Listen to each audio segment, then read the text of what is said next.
High School DxD, A New Satan Chapter 10. m.webnovel.com. The following month after I had joined the anti-Satan faction was one of preparation. But the one thing which was different was the fact that Serafal had decided, without consulting me, that she would visit basically the day before things were set to begin. As you can imagine, that did not end well due to her not knowing where I even was, so I had to get the pouty Serafal and placate her. After getting pampered by Leora and myself, she was back on her feet. "You weren't lying when you said Leora was a great cook," she excitedly said as she was excitedly taking everything about my home. Only a few people I trusted had ever actually known about where I live, with the staff believing I actually live here. I do eat, work and pass a lot of time in the castle itself, but home is the it's the place I can comfortably walk around in my underwear and be as lazy as I want. Anyway, I gave Serafal a tour of the place and of the Azura itself. She found it a really interesting place compared to the Citri capital. Citri cities generally use a calm, natural environment to create a peaceful air useful when recovering from illnesses or if suffering from one. It was interesting learning that devils had concepts regarding psychological health affecting the body's state, even if they didn't have a study for it. Their cities also had a contrast when reaching areas totally focused on healing, which led to more sterile areas with cleanliness being important. The major cities also had great marketplaces for natural ingredients and medicines, large libraries and even various animal rearing areas. In comparison, Azure was a bustling city of steel and stone. It didn't start out this way, but because of the large number of blacksmith, academics and artisans I had recruited, the city transformed into a very progressive one which focuses on discoveries, creations and craftsmanship. Becoming very lively and hectic in nature as workshops popped up all over the place, research buildings were created, libraries formed due to the large-scale importation of books. The place didn't just focus on academia and technology, however. We also had a thriving food culture thanks to Leora and our own schools dedicated to magic and healing.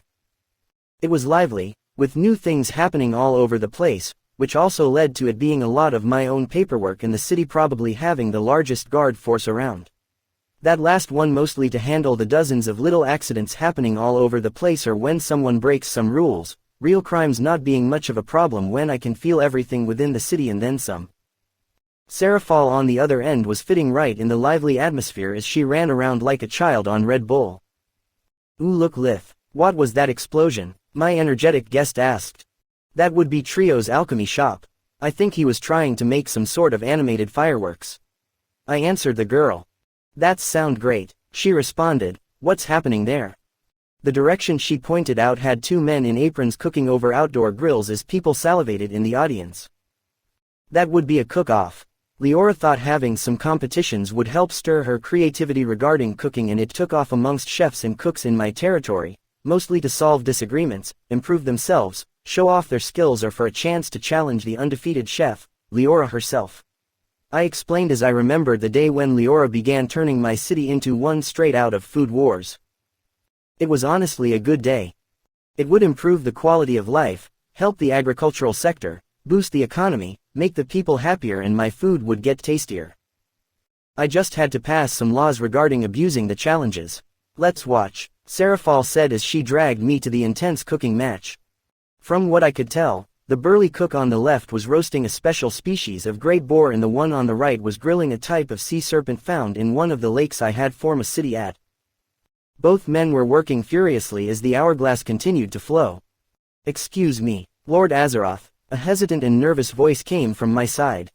What I found was a young man with short brown hair and green eyes, average build and height. "Yes, is there a problem I can help you with?" I asked the devil. "No, my lord, it's just that, we wanted to know if you could give them the honor of judging their dishes." The young man nervously asked. "I want to be a judge," Serafal quickly said as a bit of drool leaked from her mouth at the thought of eating the food being prepared in front of her. "Then I guess if you can include my friend I'll do it," I calmly answered the man, which caused him to thank me profusely before guiding us to the judge's table. Serafal was practically bouncing in excitement, but the crowd noticed my appearance at the judge's table and this caused quite a few exciting whispers to spread across the crowd. The entire atmosphere of the challenge became a lot more focused once I sat down, something which the two cooks noticed and couldn't understand why until they saw me, swallowed heavily and doubled their focus. Why'd everything get more intense? Serafal questioned as she sat next to me. That's because I eat the food the best chef in my lands makes every day. They know I have eaten the best and are going to be compared to it, so they'll do what they can to impress. My words do carry a lot of weight after all, and honest praise could make their shops much more popular. I answered truthfully, as it was interesting to basically see marketing techniques be put into action in such a place and time. Wow, I didn't know just that would be a big deal. An impressed Serafal said. Well, I do reward excellence and support many people in their crafts. I have a reputation for seeing potential in things and liking to see new creations. Plus, going around like this helps get a proper feel for how my people are really doing while giving them a chance to get to know me. I explained as I looked over the crowd. Sounds like you care about them a lot, Serafal gently said as a soft smile appeared on her face. That I do. Each one is a part of the future I see for devils of all kind after all. I replied as I looked out towards my city. The regal but hopeful look I had unconsciously put on left Serafal stunned as she dazedly stared at me. That is until a few whispers became more than that and we could hear a few things from the crowd. Do you think that's the Lord's fiancé? Look how cute she is looking at the Lord with such a dreamy stare. Is the Lord on a date? That was when Serafal snapped out of it and started blushing. Such an adorable girl. I just want to hug her. Look at her being all shy. Chuckle, you don't have to worry too much, Serafal. They are mainly curious to see me with someone who is clearly not part of my servants or guards. I said in an effort to reassure and calm the blushing weapon of mass destruction. She did look adorable, all flustered however. Thankfully for her, the hourglass was done and it was time to judge the dishes. First up was the one working on the sea serpent dishes, which ended up being a glistening piece of perfectly grilled meat with a red glaze and accompanied by lightly seasoned rice. The combination was certainly hunger-inducing. Without any hesitation I took some of both and ate. It was an impactful flavor which energized those eating as the glaze highlighted the great qualities of the sea serpent and the rice induced a desire to continue eating. It refreshed the eater. Serafal meanwhile had over-the-top reactions as she rapidly ate and gushed over the taste. Once we were finished, the second cook brought us his great boar roast. It was cooked to apparent perfection as the slight layer of fat around it dripped with fragrant juices which made stomachs rumble in desire. The meat itself looked supple as it moved with each motion, appearing as if it was tender enough to give way without a knife. Accompanying the meat was herbal bread with cheese. Looks, I was right about the meat's tenderness. One could almost drink it due to how easy it was eat. Every bite gushing out meat juice and the bread actually helping you experience the sensation all over again, but with a nice twist when the cheese offered a counterbalance. In the end the match would end up being impactful versus smoothness. It was really close in all honesty, but in the end the boar dish was more to my liking as I prefer to be able to leisurely enjoy my food. However, Serafal and our third judge voted for the sea serpent dish. The result was that the winner was actually feeling a bit down and the loser feeling proud. Both your dishes were excellent. It simply came down to my own preferences whilst enjoying my food over the taste itself. I look forward to hearing both of you improve in the future. I said to the two, which made their passions burn even brighter than when they were cooking. That was so good. Can you tell me where your restaurants are? I want to try your foods again next time I visit. The very happy Serafal said as the two dazedly gave the beautiful girl the addresses for their shops before we took out leave. What followed was passing time going through shops, hunting for weird or unique creations and just enjoying a nice break from thinking about the fighting behind us and ahead. In the end, we found ourselves on the observation platform for what is currently the tallest building beside my own castle, the clock tower. Wow, the view is great from here. You can see everything and even over the walls, my companion exclaimed as she looked over the railing. The reason this was a thing is simply because unless you were me, on important or urgent business, or were guards, one was not permitted to fly within the city. It would simply be far too chaotic and dangerous to allow such a thing. It is indeed, but I brought you here to actually see something other than the city. I calmly told her as I fondly watched over the city's atmosphere slowly changing to its after-work vibes of merriment mixed with tranquility. And what's that? She curiously asks. Just give it a few moments. I mysteriously answered just in time for the clock tower chimes to go off, signaling that it was 8 p.m.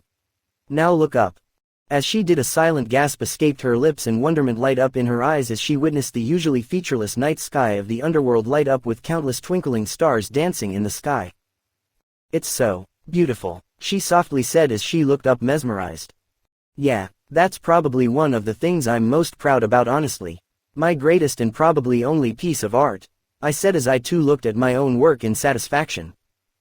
"How did you do it?" an astounded Seraphal asked. "I worked it into the protective barrier of the city itself. It's a massive illusory enchantment mixed with light magic I got the dwarves to imbue into the ward stones. I wanted to give even the night its own beauty," I answered as I remembered how frustrated those dwarves got and also how some of them cried when they saw the beauty of the night sky after being exiled so long in the underworld. "Thanks for showing me this," she warmly said as opposed to the usual excitement, "and for spending the day with me. I know we met not too long ago, but I just felt like we could be, friends. And then today was just probably the most fun I've ever had in my life. So thank you for going along with me." "I had fun too, Seraphal. I don't really have many true friends, if any, besides my familiar. Even if I'm close to my servants or advisors, they still treat themselves below me, so this was nice," I replied, which makes Seraphal show me a stunningly bright smile. "Then we can be friends? Like real friends?" she asked. "Of course, I would be delighted to be friends with a girl like you," I warmly answered with a soft smile. She didn't answer, only getting a bit closer as we enjoyed the night sky together.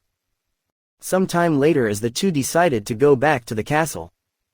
"Hey Sarah, did you tell your dad you were coming here?" I suddenly asked as I decided to see if the nickname would be okay. I don't think I did," she answered with a bit of thought as she just went with the nickname. "Then won't he be mad?" I curiously asked, since I sort of had protective father vibes from the man. "Oh crap," she was the only reply as the realization hit that she had been gone for an entire day without telling anyone and now it was very late. "My suggestion is just being honest and it'll probably minimize the lecture. Maybe take his mind off of it by saying you had some good times with me alone," I said to my new friend. "Why would that help?" a confused Seraphal asked.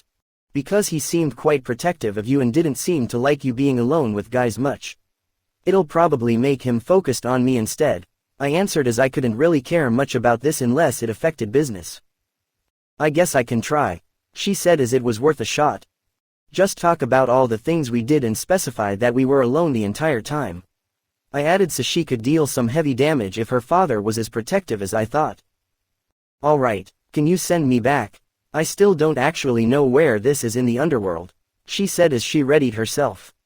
"No problem, I've been to the Sea-Tree capital before," I replied as I opened a portal outside the gates. "She should be more than able to get inside from there." "That's really handy," she noted, "but again, thanks for the best day ever, Lith. I'll see you during the meeting tomorrow then." "See you then," I say as she went through the portal and with one final wave to each other I close it. Turning around, I find myself spotting every servant and guard on duty looking at me with either knowing smiles, blushes, impressed looks, jealousy or disappointment in something. "We are not together, simply friends," I clearly announced, which seemed to do nothing except make them go back to their jobs. This was probably the most enjoyable and worry-free day I've had in the last 10 years. Maybe more if you count my past life, I thought, as a lot of my body's fatigue and tension seemed to have been lifted, making me feel very light. "Seems I'll have pleasant dreams tonight," I said to myself before. Achoo, looks like Lord Sea-Tree is talking about me already. Pretty sure it isn't anything nice though. Meanwhile, in the Sea-Tree mansion. "Let me go, I need to go beat down that beast before he lays his claws in my little girl," roared a berserk Lord Sea-Tree as Seraphal looked on absolutely baffled by the turn of events. She arrived at the gates to her family city, got through easily and then headed back home. Only to be welcomed by a very displeased dad and relived mom. And when he loudly asked where she had been, she decided to try the thing Lith told her to do.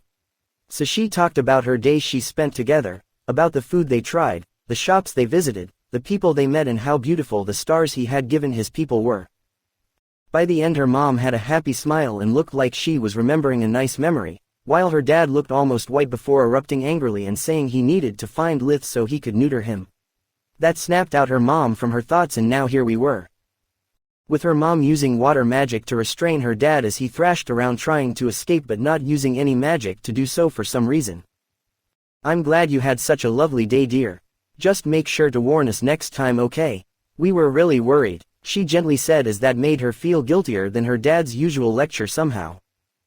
Yes, Mom, I'm sorry, Seraphal replied as she hung her head a bit. Good, now I would very much like to meet this young Lord Azeroth, so next time you meet could you invite him over? I'm sure it would be nice for you to show him around our own city. Lady Citri said with a smile Seraphal didn't get. Yeah, that would be great, the now excited Seraphal responded at the thought of hanging out with her friend again. Over my dead body am I letting that mmhmmhmmhmm. Lord Father tried to reject the idea, but the water capturing him covered his mouth. Now off to bed, honey. You have a busy time coming and I need to have a talk with your father. Lady Citri calmly said. Okay, Mom, love you, a happy Seraphal said as she left while thinking of fun things to do with Lith once he comes over. Seraphal never heard the wails of despair a certain lord made as he dealt with a mother hoping for grandbabies. High School DxD, A New Satan Chapter 11. m.webnovel.com Castle Bale. Today was the final meeting before we began the offensive against the Satans. Until now the anti-Satan faction had been either on the defensive or preparing for their own attack, resulting in the Satans constantly harassing them. But now all the lords and aces of the anti-Satan faction were gathered for the final briefing being handled by Falbium of all people. Apparently while Zekram was the leader of the faction itself, Falbium was the military commander due to his admittedly keen insight regarding war and military strategies. Like you've all heard before, we are going to be initiating a two-pronged offensive to the capital of Lucifod. The two armies will be led by Ajuka and Seraphal. Sirzex will be in reserve depending on the response from the Satans. And I will stay in our field headquarters to direct things, the lazy bald man explained as he gestured at the map they had on display to show general marching routes and positioning. I have a question regarding this plan, Lord Furcas suddenly said. Yes, was the very reluctant reply since it no doubt meant Falbium would have to work more. From what we have learned of Lord Azeroth, he has the ability to move entire armies using his portals. Why are we not simply using them to reach the capital? Lord Furcas questioned, which did gain some support and curiosity over the matter. Sigh, we can't just do that. It would turn Lucifod into a battlefield where half a dozen Satan-class devils would be fighting each other. Falbium replied as he gave a look saying, are you stupid? It would also destroy our armies. And allow other Satan faction members to attack elsewhere. So unless you all want your territories to be left open to attack, and the capital to become a death field, we need to do this in order to lure out the Satans and their armies. But who says those self-important bastards are going to show up? Lord Vapula asked this time. If they don't, they'll lose anyway. Falbium simply answered to the bafflement of most present. Allow me to explain, Ajuka said as he stood for all to see. Even if the Satans are fools, even they know that to hold power or fulfill their desire to attack heaven and restart the Great War, they will need the support of the pillar houses and to show their strength. Should they allow us to march on Lucifod unopposed, while we also take down any allied army they send our way, they would be left with nothing even if they somehow defeat us. Thus they must fight to maintain their prestige, armies and support. Even if they don't care for other devils, they would still need them for war. Ajuka's explanation was direct and logical, something which made the lords understand the reason why there was going to be such an obvious march on the capital. How will we be divided then? Lord Grimory asked this time. We will be dividing ourselves into 4 groups. Falbium answered as he showed the map once again, but this time it had symbols for each house and 4 larger symbols to indicate the 4 aces in command of the armies. I won't be in command due to being a brand new lord and because I hadn't truly established any kind of prestige. And because most houses wouldn't be happy with following me. Baal, Grimory and Vapula armies will be under Sirzex. Astaroth, Furcas, Visago and Azeroth fall under Ajuka.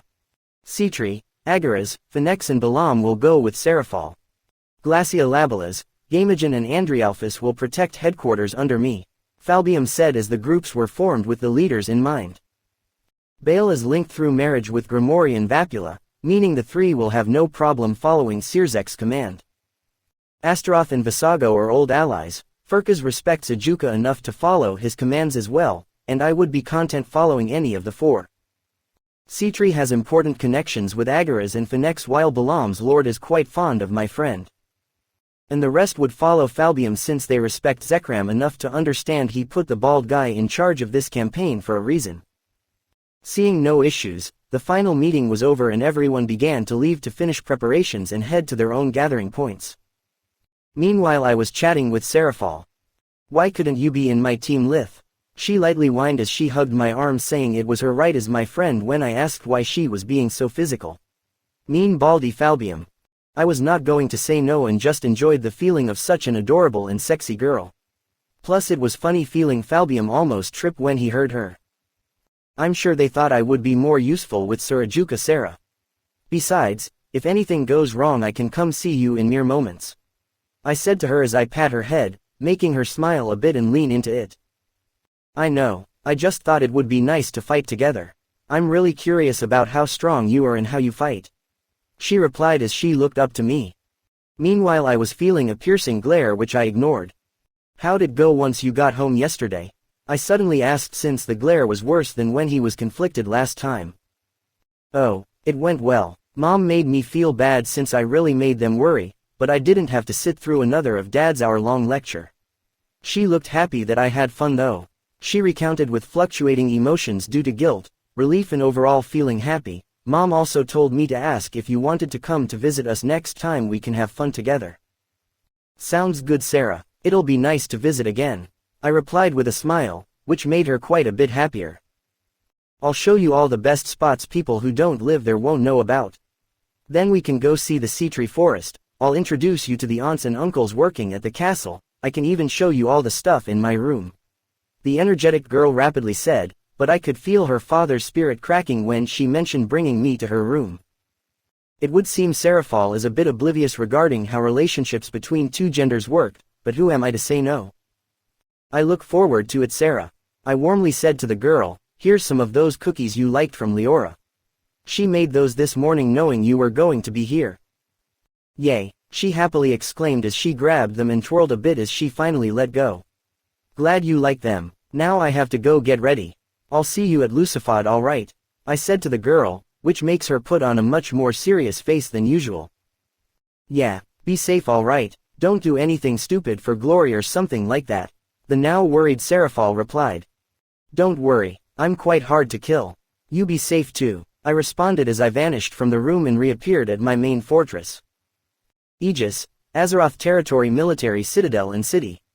The place was currently the most heavily protected one in my lands, acting as the main pillar to support the barriers protecting my borders as it links to each frontier fortress.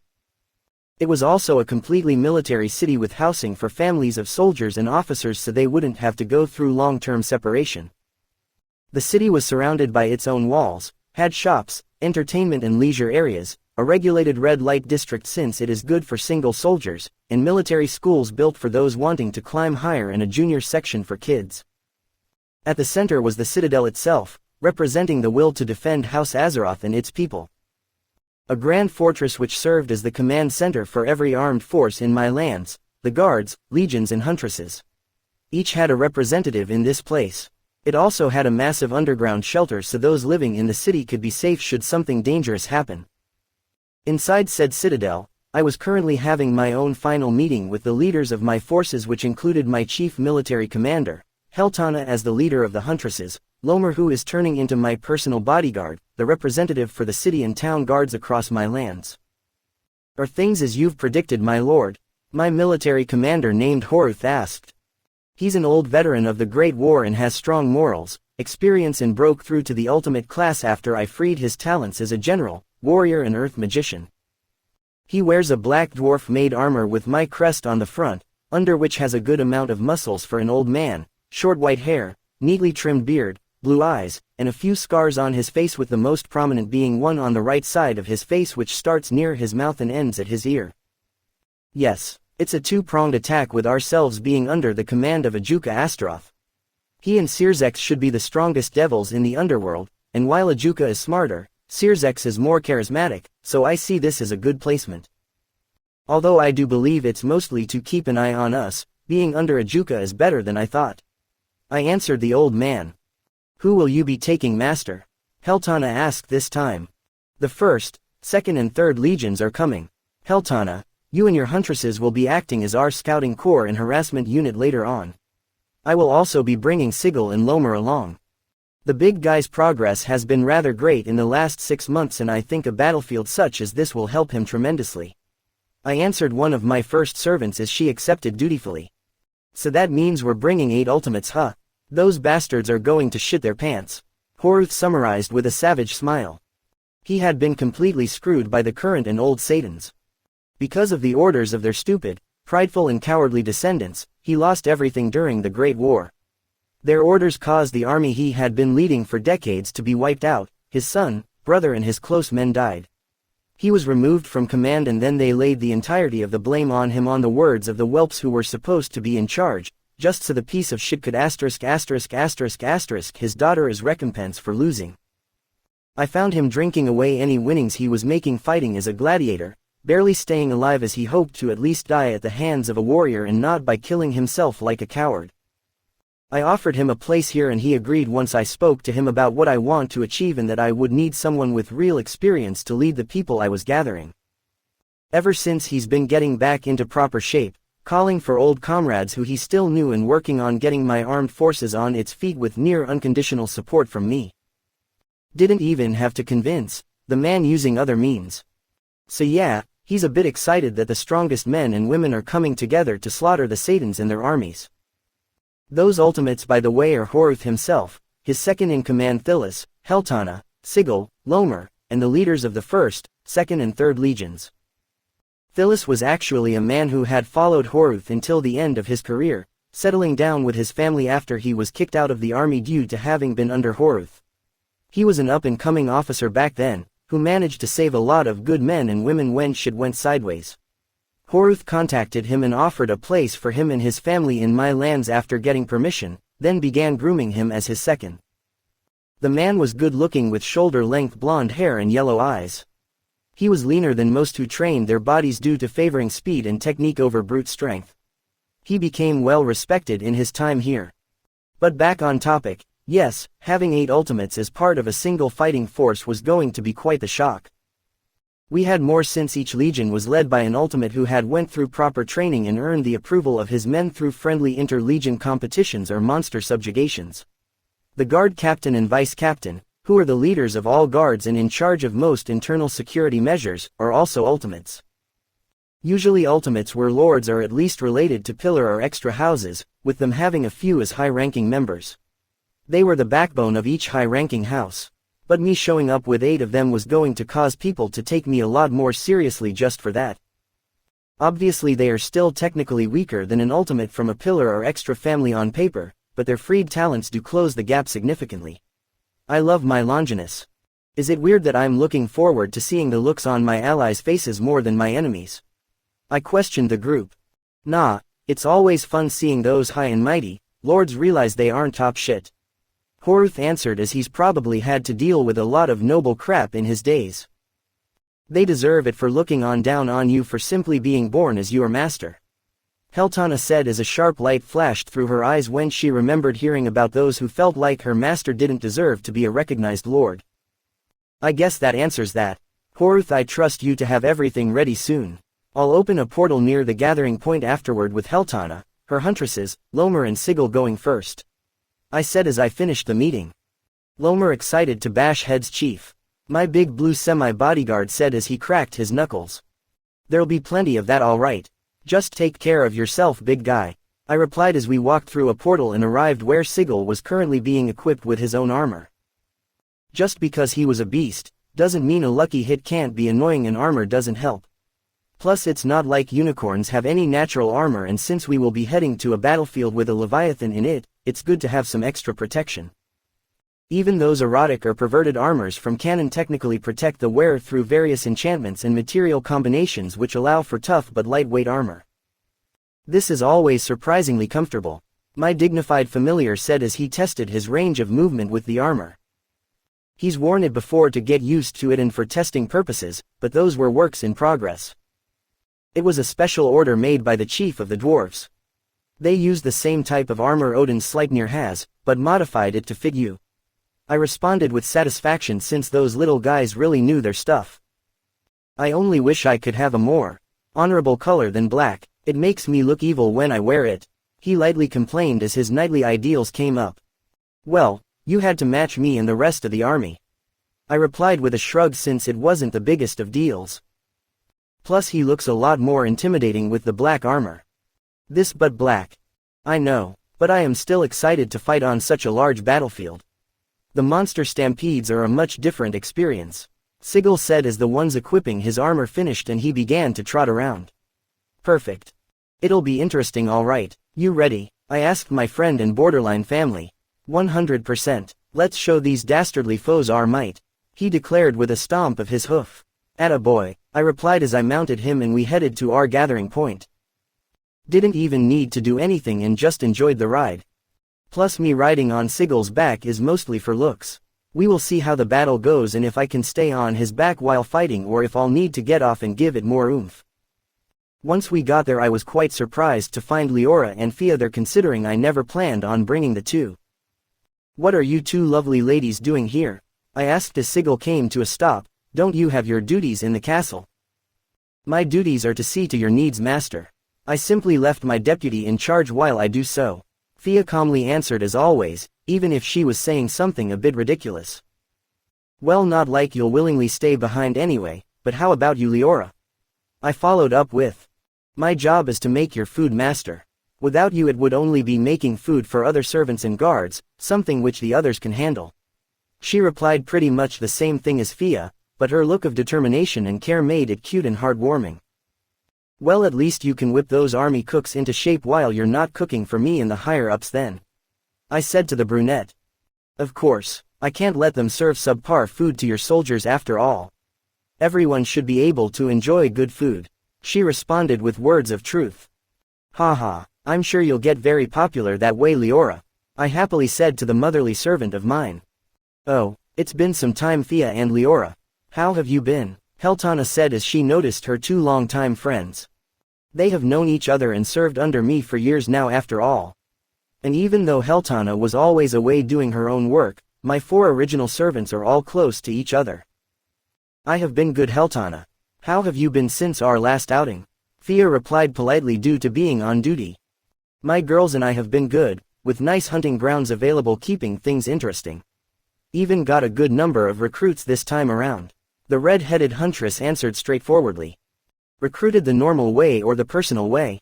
Fia asked with traces of concern. The normal way this time. Some girls wanting to join the hunt and become strong, or some just looking for a family. Been taking in some homeless ones and looking at some orphanages lately too. Heltana answered as her eyes softened. She had a real soft spot for girls going through difficult times or wanting to grow strong. Her huntresses actually reached 250 not too long ago, something I had to talk to her about since that is a lot of people constantly going around hunting beasts. It could affect various ecosystems after all, so it was decided that I would talk to other lords after the war to permit them to hunt in certain areas to help them control magical and demonic beast numbers, while also keeping an eye out for bandits and the like. We were also building them a proper headquarters, which was going to be their own town where they could gather and later settle down in should they want. Making a place dedicated to supporting their hunts and livelihoods. That's good. Wouldn't want others going through some of what we did, Leora said to the huntress who gets her many interesting ingredients. Yeah, was Hell's only reply. Anyway, I see you two weren't able to put aside your worries about Master then. It is my duty to always be by his side, Fia said in an effort to hide her embarrassment. It's my job to cook for Master and no one's taking it from me. The shorter brunette said possessively. That's fine, just be sure to listen to him when it's time to fight. You don't want to become burdens even if you can defend yourselves. Heltana seriously said to her friends, we are heading out to fight the Satans themselves after all. I would never permit myself to be a burden on Master, Fia replied with an iron will. My place is in the kitchen. I'll simply wait for Master to come back with the best food. Leora responded with her own determination. Good, then I'll see you two later. Got to go take care of my girls, the huntress said as she took her leave. Within the hour, my legions were standing at the ready. Soldiers of Azaroth. Today we finally march to take down the poison which the Satans have become. You have suffered or have come to know those who have suffered under the hand of the Satans. But now is the time for us to strike back. Alongside the anti-faction, we will march to Lucifaad. We will defeat their armies. We will walk over the corpses of the Satans. And we will create a better future for all devils. I shouted to my men as they cheered. Without a command, Sigil turned and I opened the portal leading to the Ajuka gathering point. Forward. High School DxD, A New Satan Chapter 12. m.webnovel.com. Ajuka Camp Gathering Area. The looks on Ajuka, Lords Astaroth, Visago and Firkasa's faces was priceless once I revealed my army's numbers. Ajuka was mostly impressed with a mix of caution, his father was baffled, Visago was shocked and Firkas looked like he swallowed a fly. Although I only brought 30 feet 000 compared their average of 70 feet 000, only my freshest 5,000 were low class, with 24 feet 000 mid-class, 1,000 high-class and 8 ultimate-class devils. Their averages was 60-68 feet 000 low-class, 1.8-9700 mid-class, 200 to 300 high-class, and 1 or 2 ultimates. Meaning I just more than doubled the number of mid to high-level soldiers and top-class combatants. I must say, Lord Azaroth, I wasn't expecting such a well-trained army. Ajuka said in an almost diplomatic tone. I have an eye for talent. I replied with a shrug as he looked at the 8 behind me, but their hard work and perseverance saw them to where they stand today. I only offered them my support and help. As for my soldiers, well, I give credit to Horuth. Horuth, as in General Horuth of the Purgatory Massacre. I thought the Satans had him executed. A shocked Lord Firkas said as he looked at the old man. They did worse, the bastards. But the Lord is being humble. Needed a lot more than these old bones to make an army like that. Horuth answered gruffly. I can imagine, Ajuka replied as he seemed to be calculating things in his mind. Anyway, each legion is ready to obey orders not deemed suicidal. They are strong, disciplined and ready to fight. Each legion is led by their own general and won't easily listen to another unless it's myself, Horuth or Thyllis. They have strong teamwork between legions as well. Heltana leads her huntresses to mainly act as scouts and harassment units. They'll annoy the enemy, slow them down, distract and even go for killing blow if they can. She's got about 25 high-class, 150 mid-class and 75 low-class devils under her command. And then you have Lomer and Sigil who'll be with me. I broke down as I gave a quick summary of how they operated. Are you by chance the Heltana of Hell's huntresses? Lord Astaroth asked as soon as he could once he heard Heltana, and huntresses. This is the thing which surprised Ajuka mildly since his father didn't react to her subordinates but the name of their leader. Yes, Lord Astaroth, she answered with as few words as possible. But I've been told you vehemently refused to work under every lord who's ever asked. Even I've sent such an offer after you managed to track down quite a dangerous beasts harming my lands. So why are you with Lord Azaroth? The Lord Astaroth asked, feeling a bit insulted that she had rejected him but followed someone who hadn't even technically been a lord yet. I have always been my master's beau. He rescued me, trained me, gave me a home and purpose. All I have is thanks to him. In exchange I decided to help others like he helped me and to become the bow to strike down his enemies. Heltana firmly answered as to leave no doubts about her loyalty. I think we can let this subject go, commented Lord Visago. Agreed. And now that everyone has arrived and properly reported their numbers, we can begin the march. And I would request Lord Azaroth's huntresses act as scouts for this time period as suggested. Ajuka said as he looked at me with calculating eyes. He doesn't trust me, that's for sure, but he's not letting that get in the way. I thought as I simply nod in confirmation. Good, then let's go, the future Satan declared. A few days later in former House Gaidon territory. Master. Heltana announced herself. An army of the Satan faction was spotted in an abandoned castle town. They bear the Leviathan crest. Then let's inform our commander. I reply a bit lazily from Sigil's back. It's been a boring couple of days with nothing to do but read some stuff and practice some subtle space techniques. I simply sent a message using magic to inform him. I might not have gone into great details regarding magic yet, but I do know all the necessary things like basics communication magic. As a result we had a quick meeting regarding our plan of attack. The reports from the huntresses indicate that Sufame Leviathan has taken control of an abandoned castle town 2 hours march away. She, alongside armies from her house, Barbados and Sargatanas, have cleared the area of beasts and fortified their positions. We have numerical and qualitative advantages, so we will attack on multiple fronts and force them in an even weaker position. Lord Furkaz will take his troops and strike from the left gate. Lord Visago will take the right. Father will take the front. And since Lord Azeroth can easily flank thanks to his portals, he shall be responsible for the rear. Ajuka explained rather reasonably.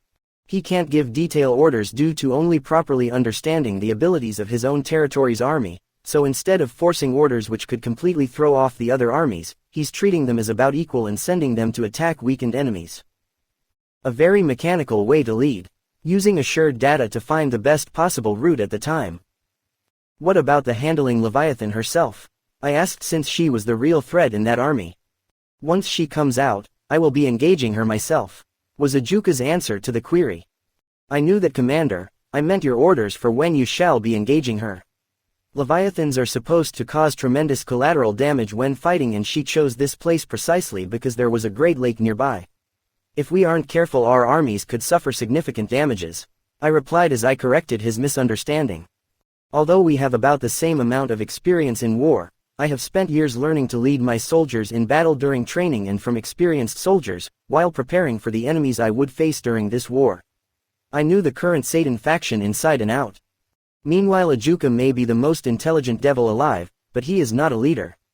At least not yet. He is a researcher. So I point out a potentially disastrous situation that people forget about because no one had seen a Leviathan go all out since the original died. Since you've mentioned it, I assume you have a solution, Lord Azeroth, was his reply after thinking a bit. I can either redirect or send away direct attacks while containing the large-scale attacks, but once you begin engaging her, I would like for it to signal an immediate retreat for all troops, I said to the man, which made him think through possibilities. Thoughts? Ajuka said to the lords present. It would be wise. My father told me tales of what happened when someone had enraged the original Leviathan during the Great War. It was said to be comparable to the biblical flood. Lord Visago said carefully. They are beings of destruction and water. Those not strong enough would die in droves. Lord Furkaz added. I agree with the other lords. We retreat and prepare large-scale barriers to protect ourselves should it prove too much for Lord Azeroth to handle. Lord Astaroth suggested, as he did not like leaving his fate to another completely. Reasonable. Then once I engage, signal all troops to pull back and focus on protecting themselves and containing the damage. Lord Azeroth shall be the first line of defense, ordered as he concluded the meeting. Afterward we all moved forward with our orders, with myself letting the 3 other armies go first since I could get my soldiers there quicker. The huntresses had been called back for now as well. They will be acting as anti-air units. We then quickly surrounded the old castle town and got into formation. It was as the tension was rising that Ajuka himself flew up and used a little spell to make sure everyone in the vicinity heard his voice. Sufame Leviathan, surrender. We have you outnumbered and outmatched. Come peacefully and no harm will come to you before you receive your judgment, he said calmly. The reply was rather obviously negative when a blue beam of pure magic power was sent towards him, only for it to suddenly change direction and become harmless. So that was the Kankara formula, huh? Wonder if my space would be able to overcome its manipulation. I thought at the sight of one of the 2 most powerful abilities in the underworld. I shall never surrender to traitorous scum like you. I will enjoy beating you into submission as my toy before killing you, was the venomous response of the Satan. Then so be it, Ajuka responded before addressing the troops. Attack. Focus is gonna be switching around since Lith won't actually be doing much yet. 3rd person POV. 2nd Legion, focus on bombardment as the huntresses cover you. First take care of the aerial troops. 3rd Legion is with me. We, LL shatter those enemy lines, Horuth ordered as they all burst into action seamlessly. The castle town itself had long been abandoned after the Geissens died out during the war. The town was then left to rot for the next thousands of years while being overrun by demonic beasts, leaving only the ruins of a long time ago and virtually no defensive structures like walls or artillery towers or even proper barriers. Leviathan's camp had been protected, but apparently her troops did not deserve such, or they did not have the ability to set up strong enough defensive barriers and didn't bother wasting their efforts. But as a result, the defending armies had a minor field advantage but little else. And even that was going to be useless against the overwhelming difference in strength the Azeroth legions had over this hastily divided section of the Leviathan army, which was already very loosely united. Horuth knew this very well from a single glance. He also knew that in such a situation the enemy most likely set up some form of trigger magic in their path to slow them down and reduce their numbers. That's why as the 3rd Legion charged with him at its head, their general on his left and Phyllis on his right, Horuth jumped forward and slammed his fists onto the ground, causing massive tremors in the direction he was facing, tearing the earth apart and causing over half the town's remains to crumble then and there. One could almost hear the upset screams of the Satan Leviathan as this caused her to spill her wine on herself. But on the battlefield it caused a secondary shockwave as hundreds of trigger spells went off almost simultaneously, causing a chaotic mix of elements and making the legions roar due to their spirits rising from the actions of their commander-in-chief. Come on, you lazy bastards. Don't let an old man like me outdo you. Show me what they got. Horuth shouted as the 3rd Legion caught up and unhesitatingly rushed through the destroyed field which had been set to stop them. Horuth could see the fear in the enemy soldiers. And in desperation soldiers will do desperate things. As such, a man Horuth could tell was the leader for this part of the Leviathan army charged as he flared his power. Too bad you're only high class, was Horuth's thought as he flared his own might which his lord had helped him achieve. Beside him Phyllis unleashed his own power and the 3rd Legion's general as well, followed by the hundreds of high class and thousands of mid-class behind him, causing the enemy to now completely despair. Their leader knew he was going to die, so he chose to die fighting. For Leviathan, he shouted as he used everything he could to unleash a power blast of demonic power. Too bad for you, young one. For Lord Azaroth, responded Horuth as he formed a large spear of steel in an instant, overpowering the opponent's attack and piercing him completely. Horuth wasn't done, however, pushing the same attack forward as the enemy leader died and completely shattering their lines before vanishing the spear. The moment the 3rd Legion reached them, it was a complete slaughter. At the same time as Horuth was beginning his charge, something rather interesting happened. Lomer challenged Heltana to see who could kill the most aerial troops as they protected the 2nd Legion, who was bombarding the furthest lines of the enemy, preventing them from slowing down the 3 roads charge. Heltana just thought, sure, why not? No one on this side is strong anyway. While Lomer was just excited to be killing foes and using the new powers he had been learning for the last 6 months. In this case he had to compete against Heltana's renowned archery skills, so he created great lances of ice and used all his strength to throw them at massive speeds. In response Heltana began channeling wind magic to make her already deadly arrows into drills. Great part was that each arrow would return to her quiver, was made to enhance her wind magic and were incredibly tough and sharp. Expensive but incredibly worth it. Thus one could watch as groups of flying devils died in moments from the two competing. Is that all you've got, ice for brains? I could beat you in my sleep at this rate. Heltana shouted as she began getting ahead. Hell, only winning because Lomer had sand in his eyes from his throws. Lomer beat you, the ice giant replied as he began creating ice lances which shattered in the air to get larger groups. Due to this increasingly intense competition between ultimate classes, the 1st Legion was finding itself to be a bit unneeded. The huntresses on the other hand were enthusiastically treating this like a leisurely training exercise. Seeing this, Lith decided to change things up a bit since the aerial troops were getting taken down in droves like they were target practice and the enemy's back lines were in shambles already. 1st Legion through the right portal. 2nd to the left, wipe out the rest of them and then pull back after regrouping with Horuth. Lith ordered as said portals opened and they excitedly began to charge from both sides of a completely caught off guard back lines. Can we go too? I have been feeling disappointed that I haven't even been able to do anything. Sigil asked as he felt that his first battle couldn't really be this easy. Go wild, I'll just stay on your back for now, Lith responded with a shrug. Hearing that, Sigil burst forward with great speed and then suddenly was engulfed by a greenish flash, only to reappear with the same flash right in front of the enemy back line, in front on Horuth's own charge. He then channeled the space magic he had been mastering since he was a child and created his drill charge which pierces through nearly everything while also shredding those nearby. With this he created a path of carnage for whatever was in front of him as he continued to charge ever forward, blinking to a new position once no enemies were in front of him. It was a dread-inducing sight to see a stallion with blood-covered legs, black armor, eerie green glow as he appears and disappears, all the while a large nearly unmoving black-armored man rides him in total silence. Don't think it helped that Sigel's eyes were glowing green either. But soon enough the fun had to end for everyone as there were simply no enemies left to kill as the three legions gathered and Sigel found no one new to kill. As a result, they all hurried out of the town to not get caught should the Leviathan began unleashing its fury early. Sufame Leviathan's tent. You're telling me that a quarter of my army has already been slaughtered? The Satan asked in a mix of disbelief, anger and feeling disgusted by the weakness they had showed to fall so quickly. Why yes mistress, and the other fronts are not progressing well either in front of three-pillar houses.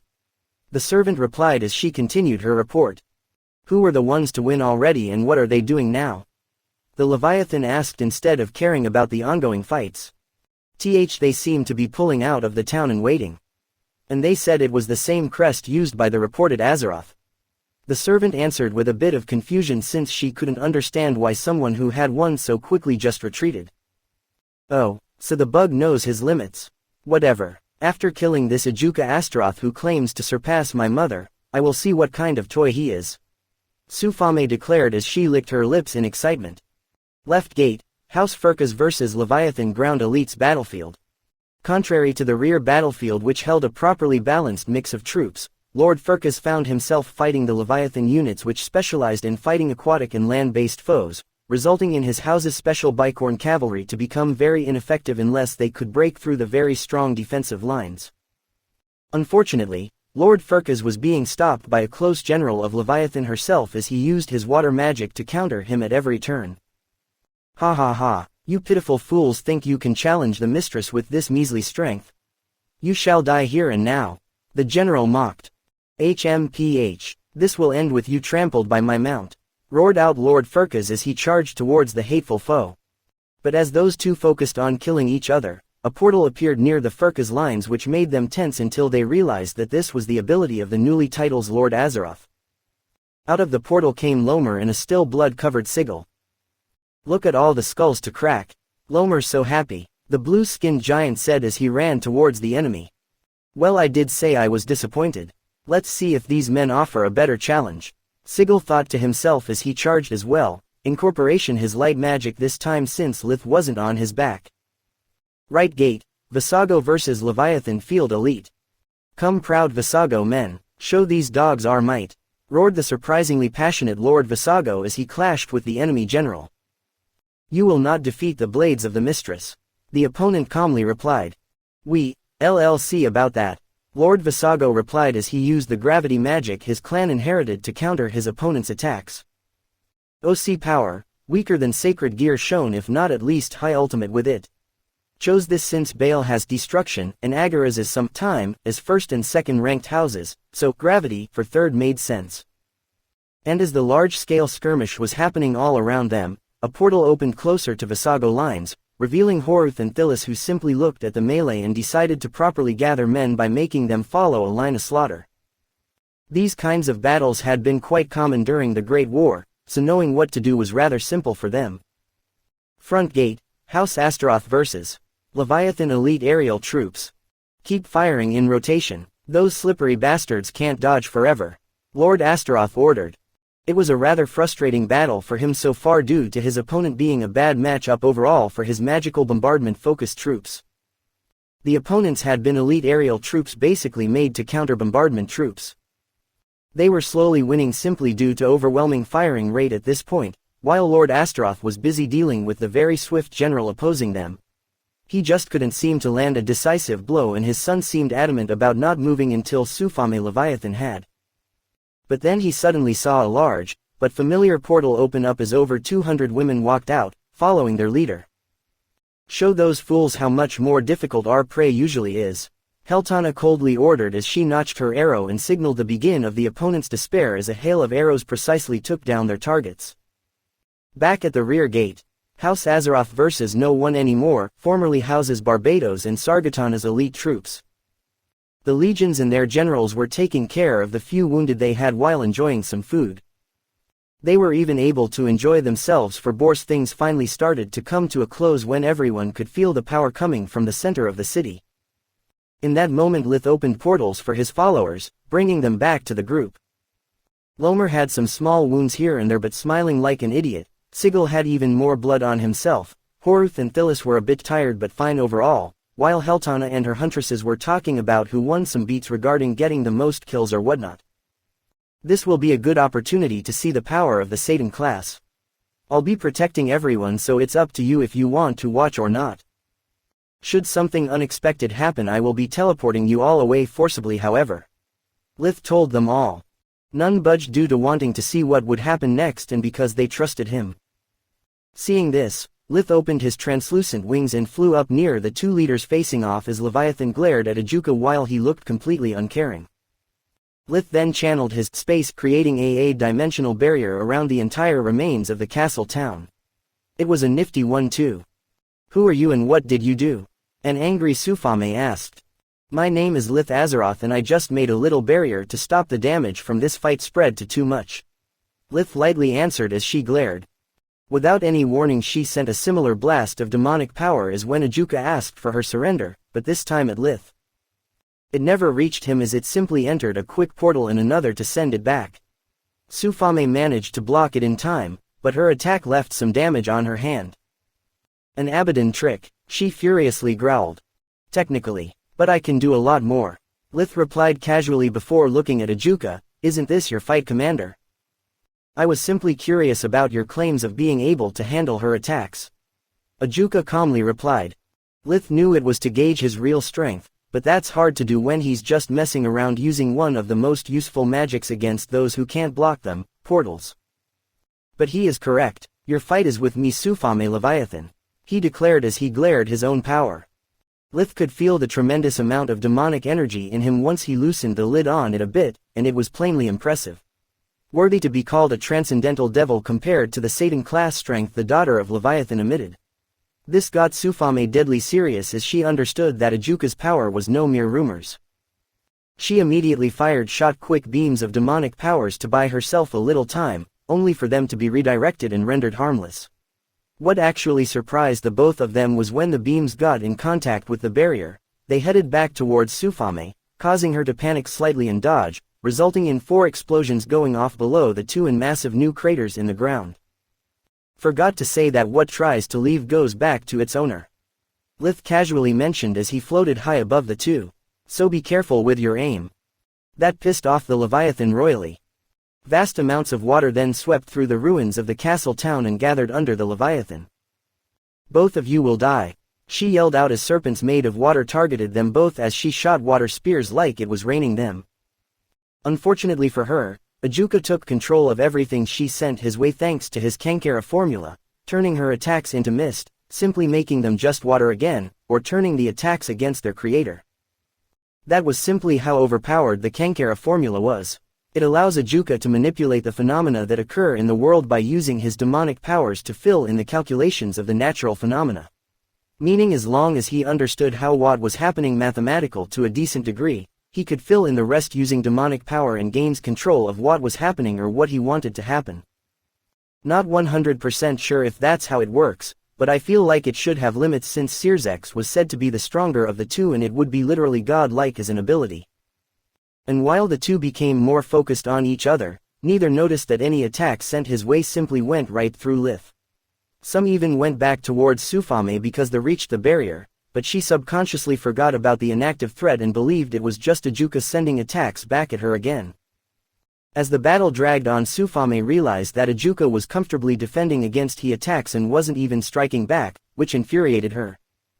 I'll show you why we are called sea serpents of the end, you bastard.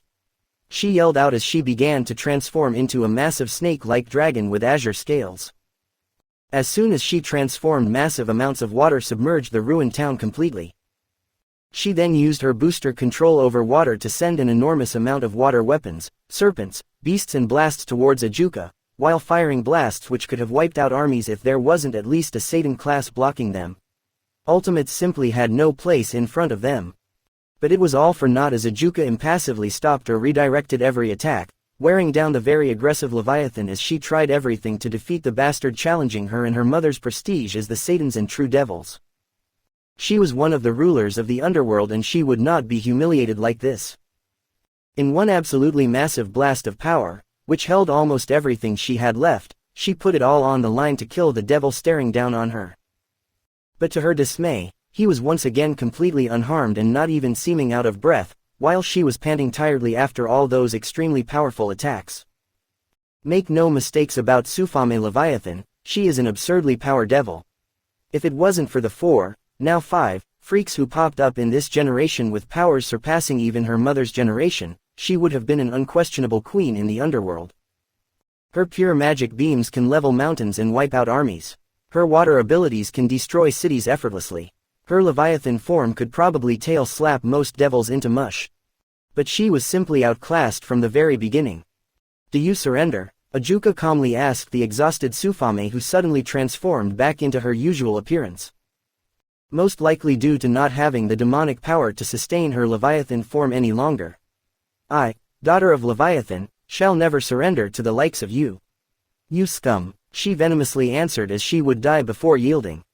Then I'm sorry, but the underworld doesn't need you. Ajuka simply responded as he initiated his first attack of the fight, erasing her from existence with a powerful beam of his own. With that, the Battle of Guzhan Castle Town ended with a total anti-Satan faction victory. What came after was celebrating the victory. And what a celebration it was, even if the battle was a short one.